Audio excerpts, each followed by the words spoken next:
Hello, hello, j'espère que tu vas bien. Aujourd'hui, on se retrouve pour ce troisième épisode que je suis hyper contente de partager parce que quelque part, ça m'évite de me répéter 10 000 fois. Enfin, ça m'évite, non. Il y a toujours des gens qui vont me demander, et puis en même temps, ça fait partie de mon travail.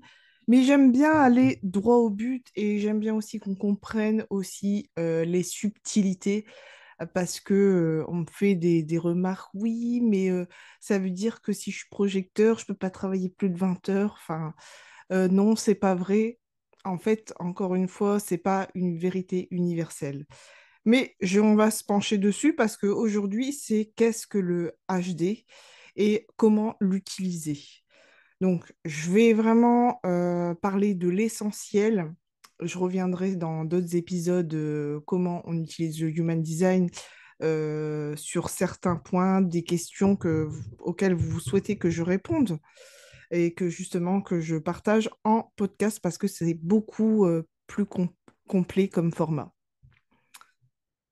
Du coup, on commence tout de suite. Donc, qu'est-ce que le human design ou le design humain en français? Moi, j'adore le dire comme ça, human design. Je trouve que déjà, ça fait trop stylé. Et de base, en fait, je suis tombée amoureuse du human design dès que j'ai commencé à lire sur le sujet. Au départ, ça m'avait intriguée. Et après, plus j'avançais et plus je me reconnaissais dans les descriptions qui étaient dites. Pour ma part, pour ceux qui ne le savent pas, je suis manifestor de 4 autorité splénique. Donc, peut-être que tu ne comprends pas parce que tu ne sais pas encore ce que c'est.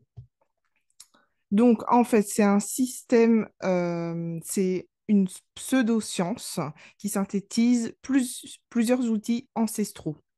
Donc, ça regroupe l'astrologie, l'I Ching, la Kabbale, les chakras, la science moderne, la physique quantique et génétique, et même physique, j'ai envie de dire. Pour moi, c'est un outil de développement personnel. J'utilise aussi avec les Jenkins. Alors, j'essaierai d'expliquer les Jenkins plus tard aussi dans une autre vidéo peut-être. C'est deux systèmes qui sont imbriqués ensemble. Et en fait, pour moi, c'est un manuel d'utilisation de soi. Et déjà, c'est de se dire, ouais, concrètement, comment on l'applique. Parce que lorsque tu vas découvrir ton schéma, tu vas dire, waouh, mais qu'est-ce que c'est que ça? Donc, pour moi, c'est un outil qui permet de montrer à quel point on est chacun unique, à quel point on est différent et qu'on a une manière différente de fonctionner et qu'en gros, il faut arrêter l'industrialisation, l'homogénéisation vraiment d'être pareil. Parce que, en gros, j'aime bien cette idée sur le fait qu'on est tous différents et on n'est pas fait pour faire tous la même chose. Parce que finalement, c'est ce qu'on a fait. C'est ce qu'on a fait avec ce monde. On va tous à l'école à partir de 3 ans. On est tous en telle classe à tel âge. On doit faire tous des études pour tous avoir une espèce de bon travail, avoir une maison, un chien, se marier, enfin blablabla. C'est pas un système de croyance ni de religion, c'est pas non plus un outil de prédiction de l'avenir, alors que même si moi j'utilise les tarots, c'est pas vraiment de la voyance que c'est vraiment des indications possibles, en gros, sur l'avenir, mais rien de figé. Voilà, il faut savoir prendre aussi ton libre arbitre. Et bien sûr, il n'est pas fait pour être interprété par soi-même parce que tu peux aller regarder sur ton schéma sur mybodygraph.com, geneticmatrix.com, euh, sur designhumainfrance.com, tu peux aussi voir ta carte. Il y a d'autres sites, je ne les connais pas tous par cœur, mais c'est les 3 gros sites que j'utilise le plus lorsque je fais une analyse human design. Donc, pour déterminer sa carte, déjà, pour voir sa carte, il faut avoir sa date, lieu et heure de naissance exacte au mieux pour avoir des indications sur qui on est. Parce que l'heure, ça peut changer. Bon, alors, ça dépend du jour où tu es né. Des fois, ça change pas grand-chose sur une journée, mais il se peut euh, certains jours où il y a totalement une différence entre une minute. Alors, qu'est-ce qu'on peut voir dedans? Déjà, c'est notre prise de décision, notre façon de nous aligner, notre façon d'attirer des opportunités, notre façon d'échanger avec les autres, notre façon de communiquer, notre façon d'apprendre, notre façon de manger, notre façon de manifester, notre façon d'optimiser notre bien-être, notre façon de s'aimer et surtout notre façon d'être soi-même. C'est pour ça que je le trouve ultra puissant, cet outil. Déjà, si tu as suivi jusque-là, on va pouvoir attaquer dans le vif du sujet parce qu'il regroupe, on va dire, 5 grands groupes de type énergétique.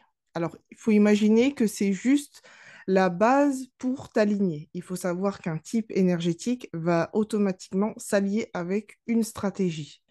Je vais y revenir tout à l'heure pour que je puisse... je vais y revenir après pour t'expliquer. On a 5 grands types énergétiques. Alors moi, je dirais qu'on en a quatre et demi parce qu'il y en a deux qui font partie du même groupe. On a les générateurs et les MG. Ils vont ensemble, ceux-là. Peu importe sur la carte que tu vas retrouver soit Manifesting Generator ou Manifesteur Générateur, qui sont les MG. C'est une espèce d'hybride, mais il fait partie du groupe des générateurs. Ce groupe-là représente à peu près 70% de la population. Je dis à peu près parce qu'on n'a pas les chiffres exacts et aujourd'hui nous sommes 8 milliards sur la Terre. Ensuite, nous avons les projecteurs ou projectors qui sont à peu près 20% de la population. Donc là, quand je dis population, c'est la population mondiale. Ensuite, on a les manifesteurs qui sont à peu près 8-9%. Et on a les réflecteurs qui sont à peine 2%. Donc, pour utiliser ton Human Design, tu vas regarder déjà ton type énergétique quand tu vas aller regarder ta carte. Tous ces outils, de base, ils sont gratuits, hein. Juste pour regarder sa carte, c'est gratuit. Pour utiliser ton type énergétique, tu vas l'utiliser aussi ta stratégie et ton autorité intérieure. Ça, c'est 50% du chemin. Enfin, je dis du chemin parce que quand tu expérimentes ça, au fur et à mesure, c'est de plus en plus facile dans ta vie. Alors, facile, je vais dire fluide plutôt, parce que facile, il y a des moments et j'ai envie de tout foutre par terre. L'autorité intérieure, c'est ce qu'on appelle la boussole intérieure. C'est notre façon unique de prendre des décisions. Donc, elle est vraiment propre à chacun, même s'il y en a certaines qui se ressemblent. Il en existe 7, 8 à peu près. Mais quelqu'un qui va être émotionnel et une autre émotionnelle, ça va être deux émotionnels, mais ça va être différent. J'explique après pourquoi. Alors, nos décisions, il faut savoir qu'elles sont jamais prises de façon mentale, elles sont toujours associées à notre autorité intérieure. Et en gros, si tu respectes pas ton autorité intérieure, tu vas le regretter. Donc, tu vas ressentir soit de la frustration, de l'amertume, de la colère ou de la déception. Ça, ce sont les bases. Et c'est pas te mettre dans une case parce que c'est comme ton signe astrologique. Tu n'es pas que ton signe astrologique. Tu as un thème général. C'est comme si je te disais, tu es juste une femme. Tu n'es rien d'autre. Ou tu es juste un homme. Ah non, tu as des caractéristiques. Tu es blonde, tu es brune, tu as les yeux bleus, tu as les yeux verts, tu as les yeux marrons, tu as une tache de naissance, tu as des taches de rousseur. Voilà, tu as plein d'autres choses qui font que tu es unique physiquement et que tu es toi. On ne te met pas dans une case. Ah, c'est une femme. Ah, c'est un homme. Ah, c'est un enfant. Il y a plein d'autres choses qui rentrent en compte. Donc, tu n'es pas que ton type énergétique et ton autorité. Mais quand j'interprète un design comme celui, enfin n'importe lequel, je me base vraiment sur... je vais déjà aller droit au but et parler des premiers éléments les plus importants, les éléments de base pour expérimenter. Et après, petit à petit, on arrive en profondeur dans ta carte énergétique. Le but aussi, c'est d'éviter toutes les résistances, comme je l'ai expliqué, la frustration, la colère, l'amertume et la déception. Et le but, c'est de suivre sa stratégie et son autorité. Donc, il existe 7 8 autorités, comme je disais. On a émotionnel, sacral, splénique, projeté du cœur, auto-projeté, donc c'est le G-Center, mental ou environnemental, ou pas d'autorité, et l'autorité lunaire. Donc ça, ce sont tous les types d'autorités qui existent. Elles sont attitrées à certains types énergétiques. Par exemple, un générateur a forcément une autorité sacrale ou émotionnelle. Donc, normalement, vous devrez faire des recherches et trouver à quoi ça correspond le type et l'autorité. Je pourrais en parler dans d'autres podcasts parce que là, je ne vais pas développer. Je veux vraiment expliquer la base. Euh, voilà, c'est juste pour dire que l'autorité sacrale, c'est toujours un générateur ou un manifesteur générateur ou un MG. C'est les deux. Manifesteur générateur correspond au MG. C'est plus simple.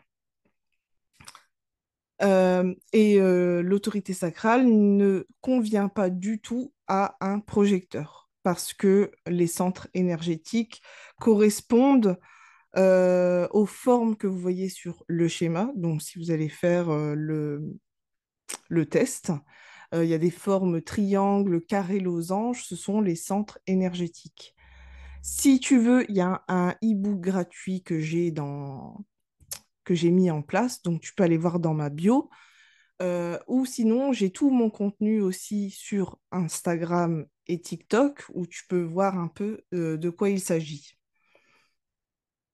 Donc, le vocabulaire, le type énergétique, c'est ton type vibratoire, c'est ton aura, c'est comment tu es. Est-ce que tu as une aura enveloppante, attirante ou repoussante ou lunaire? Et la stratégie, c'est la façon dont l'énergie circule à travers toi et comment tu vas l'utiliser. Et enfin, l'autorité intérieure, c'est vraiment la façon dont tu es conçu pour prendre des décisions. Je dis enfin, pour un peu plus développer, on a le profil, c'est la façon d'appréhender la vie, et c'est la façon dont toi tu te perçois et que les autres te perçoivent et comment tu vas apprendre dans la vie. Mais on a encore des tas d'autres informations sur le profil, donc là c'est vraiment un résumé. Donc, grâce à ta carte, vraiment, tu peux utiliser, tu vas savoir comment tu peux utiliser ton énergie dans le monde, peu importe, tu peux même l'appliquer au business, et comment tu vas être aligné et comment tu vas prendre aussi tes décisions les plus importantes.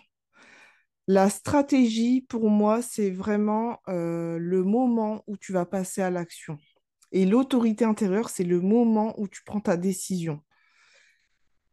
Les émotionnels prennent du temps, justement, ont besoin de temps pour prendre des décisions. Alors que les spléniques, c'est tout de suite, c'est tac. C'est intuitif, c'est spontané, c'est même illogique. C'est pour ça que c'est pas très bon de donner un conseil aux spléniques, encore faut-il le savoir, de dire réfléchis bien, c'est peut-être pas une bonne décision, la nuit porte conseil. Eh bien non, les spléniques n'ont pas besoin de ce conseil et j'ai envie de dire les manifesteurs aussi n'ont pas besoin de conseils si vous leur avez pas demandé.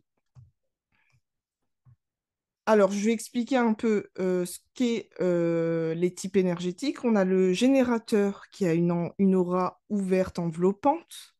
Son rôle est de trouver un travail et une relation qui lui convient. Sa stratégie est de répondre, oui, répondre à la vie. Il n'est pas là pour initier, il est là pour répondre à la vie grâce au biais de son sacral. Alors le sacral, pour synthétiser, moi je dis que ça fait référence au ventre, ça vient des tripes, ça vient des boyaux. Donc vraiment, vous le sentez, oui ou non. Et il n'est pas aligné lorsqu'il ressent la frustration. Ça, c'est la base du générateur, mais tous les générateurs sont tous différents. Le MG, Manifesting Generator, lui, son rôle, c'est la même chose, de trouver un travail et une relation qui lui convient. Et sa stratégie, ça serait de répondre et informer. Donc, il va répondre à la vie et après, il va informer de ses intentions. Donc, l'EMG, la subtilité, la différence avec le générateur, c'est que lui, il est considéré comme un multipotentiel et il va aller plus vite dans ses actions. Et il n'est pas aligné lorsqu'il se sent frustré et en colère. Le projecteur, lui, c'est un enseignant, c'est un guide. Il est là pour orienter les autres. Il a vraiment ce rôle d'encadrer. Son aura est rassurante, perçante, j'ai envie de dire. Et sa stratégie est d'attendre l'invitation et ou être reconnu. Encore hyper subtil à comprendre cette stratégie. Attendre l'invitation, c'est vraiment, bah, moi je dirais, ça ressemble un peu à répondre. Il va pas initier, il va se montrer et on va l'inviter à lui demander un conseil, par exemple. Encore une fois, ça c'est juste la base. Si tu as des questions dessus, je pourrais le développer aussi dans un autre épisode. Donc, son thème, donc, lorsqu'il n'est pas aligné, il va ressentir de l'amertume. C'est déjà arrivé que des projecteurs me demandent qu'est-ce que l'amertume, ils ont du mal à comprendre. Moi, je pense vraiment à ce goût amer dans la bouche. Et je dirais que c'est un mélange entre la frustration et la colère. Ensuite, on a le manifestor, donc moi. Lui, son rôle, c'est d'initier l'action, de faire avancer les projets, prendre des initiatives. Et il est là pour démarrer les projets parce que c'est un visionnaire. Il est là pour faire bouger les choses. Donc lui, sa stratégie, ça va être d'informer de ses intentions. Informer pour justement lui éviter la colère. Donc moi, quand j'ai lancé mon podcast, j'en ai parlé sur les réseaux sociaux. Donc après, je ne l'ai pas étalé parce que j'avais vraiment envie de le faire et peu importe si on m'écoute ou pas, moi j'adore parler en fait. Et il va pas se sentir aligné lorsqu'il est en colère. Et ça, je connais hyper bien. Mais juste le fait de le savoir, vraiment, ça m'a beaucoup aidé. Sur presque 3 ans que je suis dans l'human design, ça a vraiment changé ma vie. Alors, c'est pas quelque chose, c'est pas un outil qui va changer ta vie sur le moment. C'est déjà prends-en conscience et travaille dessus, enfin, expérimente en fait. Juste ça. Et enfin, on a le réflecteur. Alors lui, c'est un être lunaire. J'en connais pas beaucoup et pour le peu que je connais, j'ai vraiment l'impression d'avoir des miroirs en face de moi quand je parle avec elles. Enfin, les réflecteurs sont là pour refléter notre état de bien-être. C'est un type qui est dit non énergétique. Bon, j'ai envie de dire comme le manifestor et le projecteur, mais pareil, tout dépend du schéma. Il est sensible à l'environnement, que ce soit l'habitation, le travail, les personnes physiques. Et il reçoit de l'énergie de partout parce qu'il a tous ses centres blancs. C'est le seul qui a pas, qui a les centres qui sont non colorés. Et sa stratégie à lui, c'est d'attendre un cycle lunaire. Et ce qui est différent des autres types, c'est que lui, sa stratégie, c'est aussi son autorité. Donc, un réflecteur qui a besoin de prendre une décision, il va devoir attendre les 28 jours, celui qui correspond du coup à un cycle lunaire. Alors, les 28 jours, c'est pas fixe parce qu'il y a des réflecteurs qui vont prendre plus de temps. Et il se peut aussi qu'ils prennent moins de temps et il se peut aussi qu'ils reviennent sur leurs décisions, que finalement, au fil de leur cycle, ils sont plus en accord avec ce qu'ils avaient décidé initialement. C'est un des conditionnements que je retrouve chez le réflecteur, mais j'en ai pas eu assez pour l'observer. C'est juste ma petite observation. Donc voilà les bases des 5 types énergétiques. Si tu as envie de faire une lecture de base, moi je t'invite, moi j'ai une formule qui s'appelle mini lecture que tu peux retrouver dans ma bio. Et justement, si ça t'intéresse de découvrir les bases de qui tu es, je t'invite à le faire. C'est un tout petit investissement. Alors bien sûr, en ce moment, je fais justement des consultings business en relation avec le Human Design. Mais tu peux très bien me demander si tu as envie d'avoir quelque chose de plus profond. On peut en discuter justement sur Instagram ou envoie-moi un mail. Donc voilà le Human Design et comment tu vas l'appliquer dans ta vie. Donc la première chose, c'est de te dire, par exemple, si tu es générateur, ta position, c'est de répondre. Ta stratégie, c'est de répondre. Donc, en fait, tu vas pas initier tout de suite, parce que j'ai déjà vu beaucoup de générateurs tout de suite se lancer, même des MG, se lancer dans quelque chose que finalement, ça leur correspondait pas et qu'ils ont fait ça pour rien et que ça les a épuisés et que finalement, ils n'ont plus envie de rien faire. Le but, c'est d'attendre vraiment que tu sens que c'est le moment. Alors, des fois, ça peut être instantané. Tu peux avoir une réponse très rapidement. Je vais donner un exemple concret. Disons que tu recherches un emploi, je ne sais pas, d'assistante ADV. Ça, c'est ce que j'ai fait dernièrement. Assistante ADV, tu cherches cet emploi-là. Tu dis, OK, donc tu as envie de faire ça et tu fais quelques recherches, mais rien. En fait, le but, c'est aussi que tu continues ta vie, hein. Tu fais ta vie, tu passes pas ton temps à rechercher, rechercher, rechercher, rechercher. T'en parles avec tes amis et tout ça. Et puis là, hop, synchronicité. Ah oui, bah justement, une amie qui recherche une assistante ADV. Là, clairement, c'est répondre. Tu réponds à une offre. Les générateurs et les MG, vous avez ce truc pour attirer des synchronicités. Euh, Bon, après, un générateur qui n'est pas aligné, ça se voit, qui force à travailler, par exemple, dans quelque chose qui ne lui convient pas. Et plus il se force, plus il s'épuise, plus il déteste ce qu'il fait. Et en fait, automatiquement, il attire les mauvaises opportunités. En fait, le but, c'est vraiment d'aller vers ce qui vous fait vibrer. C'est de remettre de la joie dans ce que vous voulez faire et non pas parce qu'on vous a dit que c'était comme ça.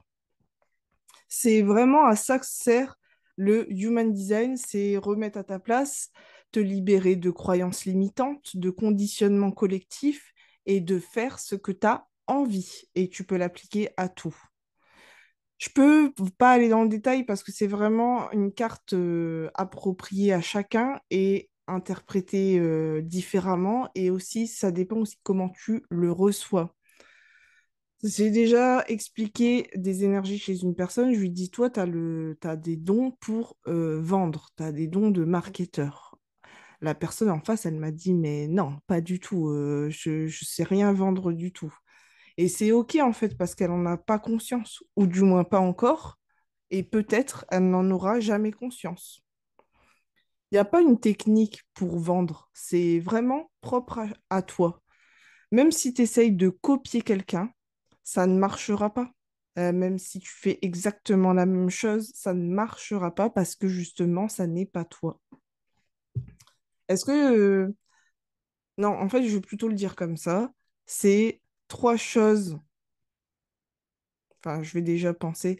Déjà, je dirais ne pas se comparer. Ça, c'est la pire chose à faire. Essayer de ressembler à quelqu'un, ça aussi, c'est pire parce que c'est pas toi, tu vois. Et faire comme quelqu'un aussi, encore une fois, c'est pas toi. Donc, aucun intérêt de faire une lecture Human Design si tu fais ces trois choses-là. En tout cas, c'est ce que je pense. Bon, si ça se trouve, je vais changer d'avis, mais aujourd'hui, c'est ce que je pense. Au moment où je suis en train de le dire. Je pense que là, c'est assez complet au niveau des explications. J'ai envie de dire aussi que faut pas mettre ça dans une case, essayer de chercher à apprendre tout par cœur. Non, c'est pas non plus tout à apprendre par cœur. C'est pas non plus une vérité universelle. C'est pas fait pour te mettre dans une case. C'est pas fait pour te limiter. C'est au contraire tout l'inverse. Tu peux voir à quel point tu as du potentiel et c'est une espèce de raccourci vers ton propre succès. À toi de déterminer comment tu vois le succès. Bah, je te remercie d'avoir écouté jusqu'au bout. Si ça t'a plu, n'hésite pas à me mettre 5 étoiles, ça me ferait énormément plaisir. Et n'hésite pas à me mettre en commentaire sur les réseaux ce que tu en as pensé. À bientôt!